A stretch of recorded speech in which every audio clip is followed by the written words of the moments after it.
নমস্কার।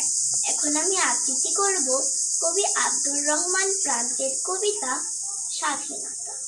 স্বাধীনতা তুমি আমার কাছে মৌমাছির ওই চাক, স্বাধীনতা তুমি বসন্তের ওই অচেনা কোকিলের ডাক, স্বাধীনতা তুমি আমার কাছে নীল আকাশের বুক, স্বাধীনতা তুমি বাংলা মায়ের আঁচলে ঢাকা মুখ, স্বাধীনতা তুমি আকাশের ওই সাদা মেঘের পাল, স্বাধীনতা তুমি বৃষ্টি ভেজা কৃষ্ণচূড়ার ডাল, স্বাধীনতা তুমি বঙ্গবন্ধুর ঐতিহাসিক ভাষণ, স্বাধীনতা তুমি লক্ষ বীরের বিলিয়ে দেওয়া জীবন।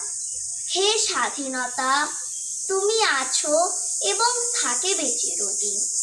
তোমার জন্যই আজ আমরা মুক্ত, স্বাধীন। ধন্যবাদ।